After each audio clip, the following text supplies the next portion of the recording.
This is Agriculture Today, and I'm Shelby Varner with the K-State Radio Network.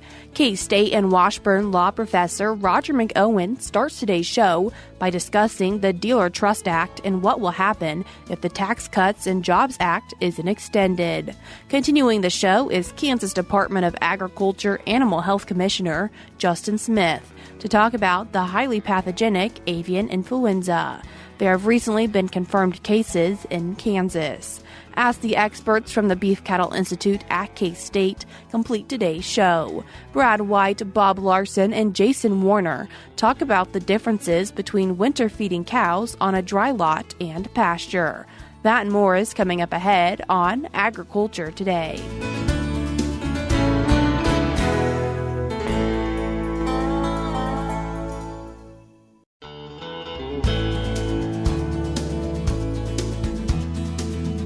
You're tuned in to Agriculture Today, and we start our Wednesday show with some information from K-State and Washburn law professor Roger McEowen. Roger, thanks for joining us today. My pleasure, Shelby. Good to be with you. Roger, today talking about a few different things that could be impacting agriculture, and the first one being the scope of the Dealer Trust Act at issue and something from your recent blog article. Well, this is a relatively new law, and there is a court case involving over 100 livestock producers that have $122 million in unpaid claims against 3 defunct cattle operations. And a lender says one of the feed yards sold about 78,000 cattle and didn't pay on the loans. And the problem really stems from a $175 million Ponzi and check-kiting scheme that the debtors were engaged in. So it is a mess of a problem for these livestock sellers. Grain and crops also something important to agriculture. And so is there something possibly that the livestock and cattle side of the industry could learn from them? Well, we've long had what's known as a PACA trust, the Perishable Ag Commodities Act trust, which says that if I sell grain to, say, an elevator, and the elevator files bankruptcy, I can still get paid. Normally, once bankruptcy is filed, you've got to go through a long process before you get paid. And then if I'm a general unsecured creditor of the bankrupt debtor, I'm at the back of the line. I may not get paid anything. It's the secured creditors that get paid first. And so cash grain sellers, farmers, aren't secured creditors. They're just general creditors. And so Congress recognized that problem many years ago. He created this separate trust to hold the funds that should be paid to the unpaid cash sellers of grain. And so if the elevator goes bankrupt, those proceeds are not tied up in the bankruptcy estate, and the farmers can get paid. Well, Congress, a couple of years ago, actually, it was legislation that signed into law near the end of 2020 that added a new section to the Packers and Stockyards Act that basically creates the same thing on the livestock side of things. So now, if a covered sale barn, for example, or a buyer of livestock in general files bankruptcy, then the unpaid cash sellers of livestock, their funds are held in a separate trust, and their claim is not tied up in the bankruptcy estate, and they can get paid. So what does this really mean then for producers who may be working with cattle? Well, that's what we're trying to figure out with this case. One issue is what the trust contains for those unpaid livestock sellers. The question is whether it contains all of the assets of the sale barn that went bankrupt, for example.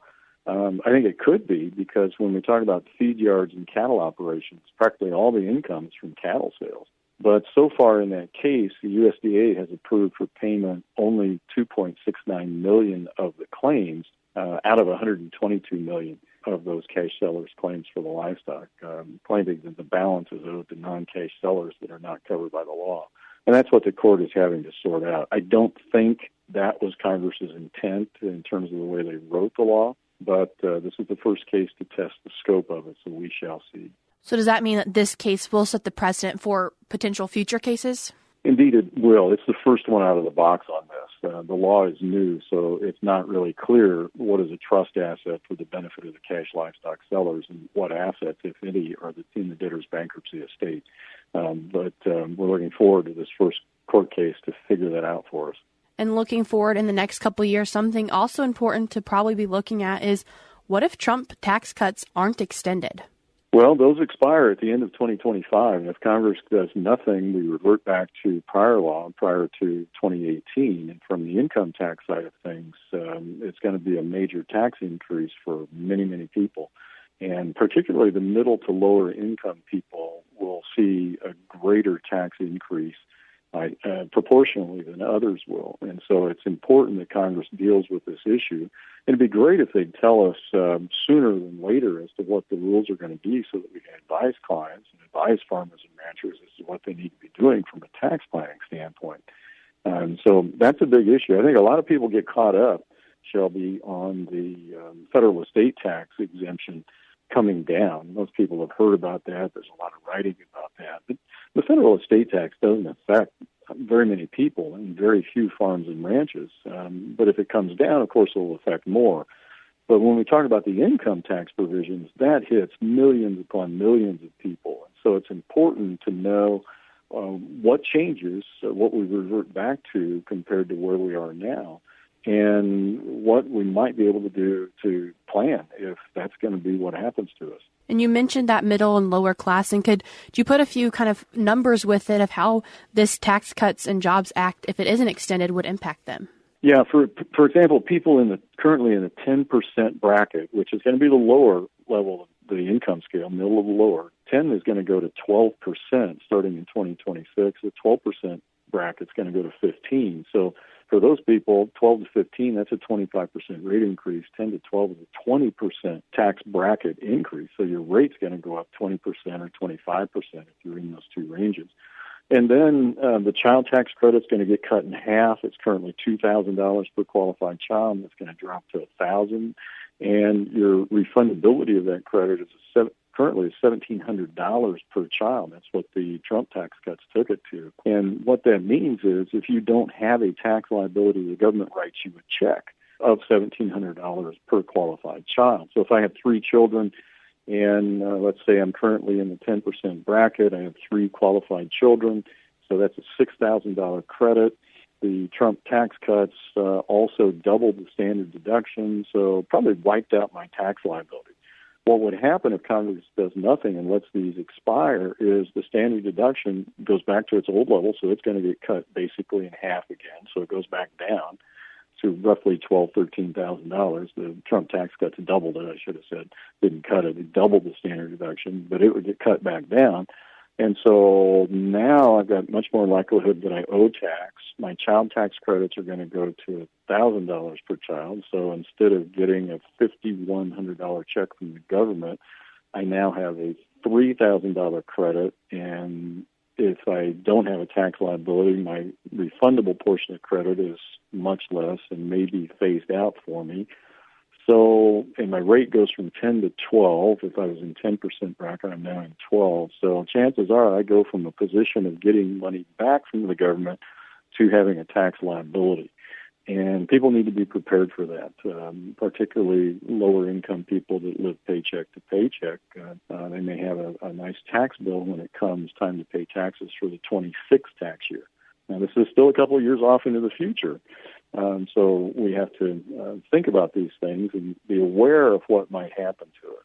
And more figures that you included in this recent blog article that you posted discusses how the federal government revenue changed throughout these years. Yeah, that's right. There was a report put out by the government that noted that in 2017, the year before the Trump tax cuts took effect, revenue to the federal government was $3.3 trillion. In fiscal year 2021, the Treasury took in $4 trillion and $4.9 trillion in fiscal year 2022. But it dropped to $4.44 trillion in fiscal year 23 due to the slowing economy burdened by inflationary economic policies. So economics does matter, is what that tells us in terms of revenue. And there's also a report that the government put out, the U.S. Treasury, along with Harvard, Princeton, the University of Chicago, produced a recent report showing that the Trump tax cuts, particularly corporate tax reform provisions, created a large surge in business investment and economic growth and higher wages for workers and had little impact on government revenue. And I cite that report in my blog. And that's an interesting one because that's the government along with economists from some pretty prominent places, including Harvard and Princeton. What might people and ag producers might want to start thinking about just in case this doesn't get extended? Well, I think particularly for ag producers that are not operating in the C corporate form. Another thing that will expire at the end of 2025 is the qualified business income deduction, which is a 20% deduction on your business income. So, for example, if I'm in say a 24% tax bracket, I can take 20% of that off, and I'm basically down to about 19.6%, which would be my effective tax rate instead of 24%. That's a big deal. If I'm in 37% bracket, I'm going to be down pretty close to 30%. So, and that one's going to go away. I saw a return about 6 weeks ago where for a farming operation in Kansas where the QBI deduction was almost $600,000. That goes to zero if the Trump tax cuts are not extended or that provision is not extended. So that's a big one for farming operations that are sole proprietorships or an S corporation or some type of flow-through entity. As long as they're not a C corporation, they can claim that deduction. For people who'd like to find out more information or possibly read these blog articles, where can they do that, Roger? Well, a couple of places, actually three, through my website, which is washburnlaw.edu/Walter, and then you can access my blog from that homepage. I also share them with AgManager's website through the Department of Ag Econ and also on the RFD TV website. Roger, I appreciate you taking the time to join us today and share with us some more information from the law and tax side of things. My pleasure, Shelby. That was Kansas State University and Washburn Law Professor Roger McEowen. In today's show notes on agtoday.net, I will link his blog article that discusses these topics if you'd like to read more information about them. Also in today's show notes, I will link the Kansas Income Tax Institute, as there are a few more dates for that through the end of the year. You can also find it by going to AgManager.info. We're cutting to a short break now on Agriculture Today, but we'll be back with more.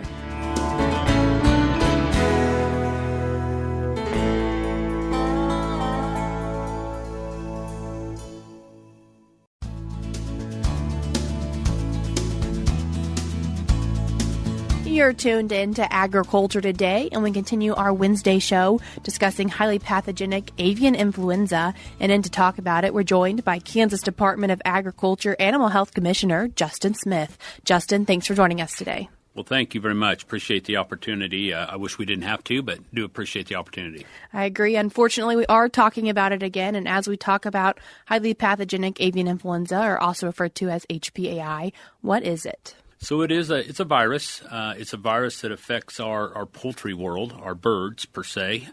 So chickens, turkeys, our wild game birds, our domestic game birds as well, and then our migratory waterfowl. So it is a virus that affects them. It's an influenza that truly affects them severely. We see severe signs of sickness and most likely death is involved as well. Sounds like a lot of different species there that can be impacted. And so how does it get spread? So it is again, think of influenza. It's an influenza virus, so it can be spread through direct contact. It can be spread through aerosols, any kind of a fecal matter of any of that sort that has a virus load in it, that it can be spread. And it's highly contagious to our poultry world. So it is something that's easily spread from bird to bird. What does this look like for poultry then if they do get sick? Sure. So anything that shows signs of a respiratory illness, sneezing, coughing, they may have runny eyes, droopy eyes. They're going to be lethargic. They're not going to feel well. A lot of times we see just increased death loss in these birds. It's a rapid death, and so we will see those birds an increased volume of deaths. Do they sometimes reduce their intake of food and water? Most definitely. You're going to see intake of food and water. The other thing that we've seen and we're starting to see is neurological signs. So if you see your birds are holding their head awry or they have disorientation or they can't stand appropriately, we're seeing some neurological signs on a lot of our species now. And where is highly pathogenic avian influenza right now? So right now it's nationwide. We are seeing it nationwide. It's been confirmed in 47 states, Kansas included. It is something we've been working with since February of 2022. This outbreak has been occurring ongoing. We did kind of get a hiatus this summer. We didn't have a lot of impact from it this summer, but we're starting to see that increase here in the last 30 to 60 days across the nation. All of our neighboring states have had positive outbreaks of it as well. So, yeah, consider it nationwide and in our wild bird populations. So is it really because the birds are migrating that it's spread during the wintertime? That is exactly right. Yeah, we're being impacted by the migratory birds right now, and we're right in the midst of it. We're seeing, maybe a little later than we normally would because of the warm temperatures, but yeah, we're getting impacted with the migratory component. For flocks who unfortunately do have this, how is it handled? So, frankly, what our goal is that if you have an incident that you suspect, or you've got birds that have died off, or birds that are sick, we want you to give us a call. Either give your local veterinarian a call or give us a call at the Kansas Department of Ag, and then we'll work with you. We'll come out and do an investigation. We're gonna pull some samples on it. If we confirm that that's the positive, that it is a positive, the unfortunate thing is there's not a treatment for this, and there's not a vaccine for this, and so we're going to work with you on how to humanely euthanize those birds and get them out so they're not continuing to produce that viral load. What does quarantining look like for maybe other flocks that are around one that is positive? So the flock itself will be quarantined. Depending on the nature of the flock, if it's a backyard flock, realistically what we're doing is we're concentrating on that flock itself. If it happens to be a commercial flock or a flock of greater size that is moving products on and off farm, there is some surveillance that we'll do around flocks around the area, but we don't quarantine anything outside of that original, that infected flock. So what is something that's really key for hoping to keep a flock safe? Well, it's the word biosecurity, and basically that is provide some level of separation from your birds and the virus itself. So what can you implement to help increase your biosecurity level or increase your separation? One of the things that we've found in all of our positives in our backyard flocks, there's been a pond associated to that facility nearby or whatever. And so there's been direct contact capabilities between that and the wild birds. So that's key. Make sure that you don't have that opportunity that your birds can come in contact with them wild birds. But then everything else that has the opportunity to spread that virus, whether it be your clothing, your boots, make sure your feed is covered up and in a safe and clean environment. Protect your birds from the outside elements. I mean, if you have the opportunity to put them under cover that a wild bird can't fly over and possibly contaminate your facility, that's a great move.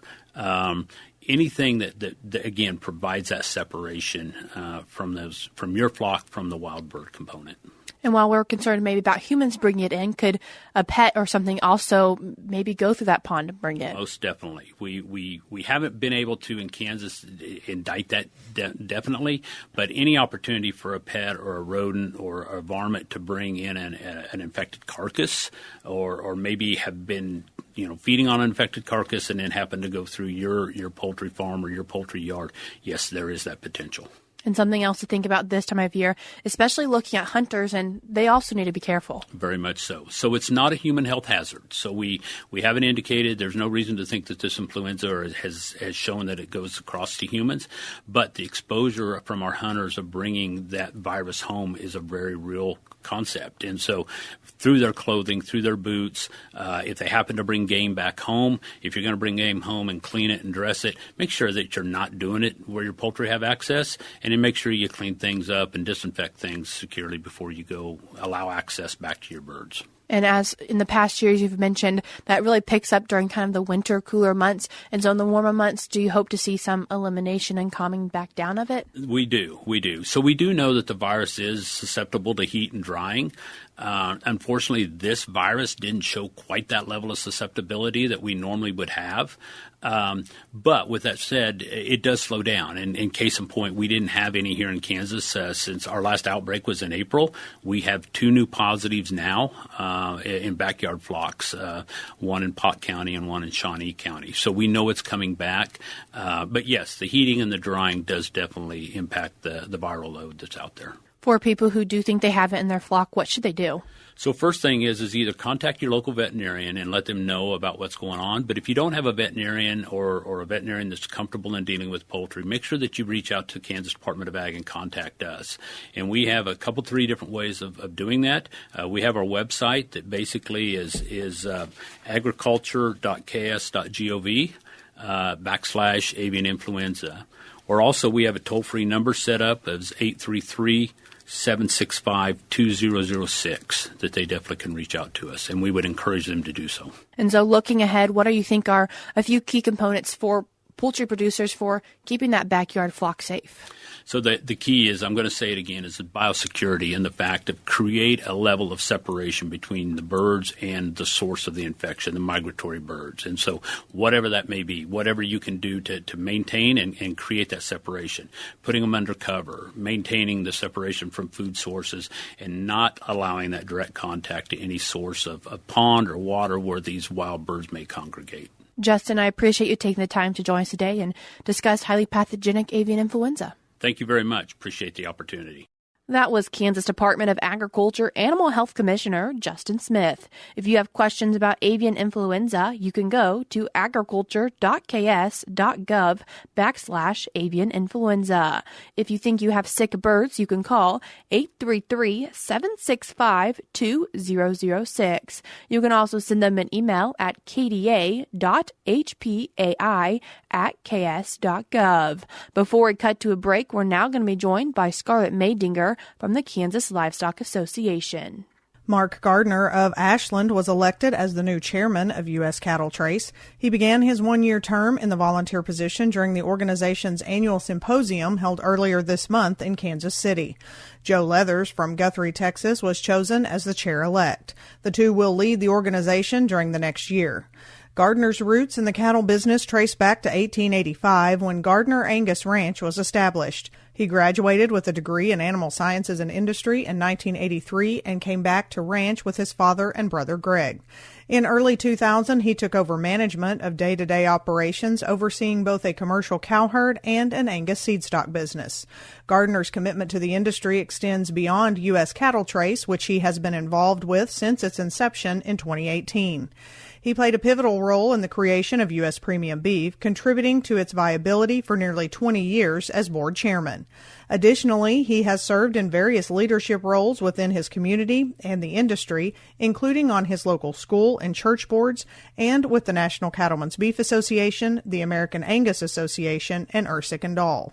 Leathers brings decades of experience in the cattle industry. He embarked on his cowboy journey at the age of 19, which laid the groundwork for him to join the staff at the Four Sixes Ranch in 1998. Since that time, he has advanced from ranch foreman to general manager. Much like Gardner, Leathers has volunteered within the industry in many capacities. Recognizing the benefits of electronic ID, Leathers was actively engaged in pilot programs and subsequently the formation of U.S. Cattle Trace. As a member of the board, he emphasizes the importance of a producer-driven approach to developing a voluntary, viable, and efficient traceability program. For more information, go to uscattletrace.org. I'm Scarlett Maydinger. Once again, that was Scarlett Maydinger with the Kansas Livestock Association. I will link all the resources mentioned in today's segment on agtoday.net. We're now cutting to a short break on Agriculture Today, but we'll be right back.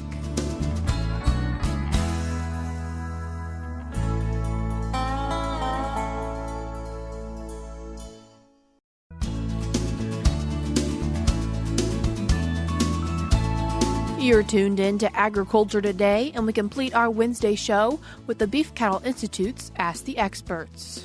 Hi, welcome to Beef Cattle Institute's Ask the Experts, where our experts will answer your questions. Happy to have you with us, and happy to have two great experts with me today, Dr. Jason Warner. Good morning. Thanks for having me. And Dr. Bob Larson. Good morning, guys. Today's listener question is about winter feeding spring calving cows, and the question is very specific. Should I feed them in a dry lot, or should I keep them on pasture? Jason, I'm going to go to you first. I would argue, I think for most situations for winter feeding cows, if conditions dictate and you're able to, I think if you can manage them out on winter pasture or some sort of low quality forage base as opposed to having to feed them in a dry lot, I think that's ideally the most beneficial situation that most folks would prefer. Okay, so keep them out on pasture. Jason starts out with 4 points. Bob? Yeah, there are advantages and disadvantages of either way, but the advantage of a dry lot is either way I'm going to have to supplement those cows. They're not going to get much nutrients from the standing forage unless there's quite a bit. And so either way I'm going to be delivering hay, I'm going to be delivering supplement, and I'm going to have to manage the manure one way or another. In a pasture, that really comes about by moving the feed around so that the manure is distributed. I've got them in a dry lot. Basically, there's the plus and the minuses. It's all my responsibility. So if I do it well, I deliver feed well, and I manage the manure well, I can really take that away from the cows and do that. The caveat would be if I don't do it well, then it's probably the cows could do it better. Okay, so starting out with 5 points for you, Bob, so you put them in a dry lot. Jason, I'm going to go back to you. So if we're managing in that pasture situation, how do I minimize negative impacts on the pasture? So if we're hay feeding, we've got areas that we tromp around. Bob mentioned moving the hay around, and what I'm hearing is lots of bale ring marks in my pasture, which I don't like. How do you manage that side of it? Right. So it's all about understanding what you've got from a forage base out there to begin with. And so certainly if you're in a situation, if you've got really, really short pasture, short grass, if maybe you've managed that particular set of cows in that same pasture all the way up until this point throughout the summer, okay, that's a little different situation. That's what the situation is. Well, I think you have to be pretty strategic about moving those cows if you're going to hay them out there during the winter time period, to be able to kind of move or rotate where your feeding sites are. Those types of things are important. When you think about, if you're going to be feeding cows hay out there during the winter time period, but you're still in a pasture situation where those cattle can travel, well, anytime when you feed hay, you've got waste, you've got trampling, you've got potential weeds that could be coming in during that time period into those places. Being able to rotate that around a little bit and move that certainly helps from a nutrient, manure, load standpoint, being able to spread that out. But then also, too, you think about just being a little bit more efficient and managing that grazing better, be it just a little bit more uniform there. That's going to have potential implications too. So you're encouraging not just out on pasture for the winter, but I have pre-planned this so I've got more grazing days. So the more grazing days, the less hay feeding, the less I have to move around. Ideally, that's what we'd like to do. You bet. Absolutely. So, Bob, I'm going to go back to you and your dry lot cows. The thing that pops into my head is health concerns, right? I'm concerned, and probably not for the cows, but as we get closer to calving, muddy udders, all the other stuff, how do you manage that aspect? Yeah, well, a caveat to my answer is I really don't like to calve in a dry lot situation. So we're talking about carrying them through the winter, but once the calving season approaches, I'm really much more adamant that they need to get out and away. And you mentioned prior planning if you're in a pasture situation. I think the same thing is true, if not more so, in a dry lot situation. So when I bring cows into the dry lot, I need to have done my prep already where I've really got those pens scraped, they're clean, I've got a good base, and then I'm probably, depending on the density, and I'd like as big a lot as I can manage so that I'm going to have to deal with the manure. And so that's probably mid-season, box scraping, some management of that manure, because that's my biggest problem. It's my opportunity to not tear up the pastures and to deliver feed fairly easily in the same place every day, but now I have to manage the manure. So prior planning. Absolutely. Prior planning on either of these, whether I'm saving grazing or I'm getting the lot ready, and either can work in different situations, and hopefully this helped answer your questions. Jason ended up with 9. Bob ended up with 8. Thanks for joining us. If you have any other questions, you can send us an email at bci@ksu.edu. Once again, that was Brad White, Jason Warner, and Bob Larson. That's all we have for you today on Agriculture Today, but we'll be back with more for you tomorrow.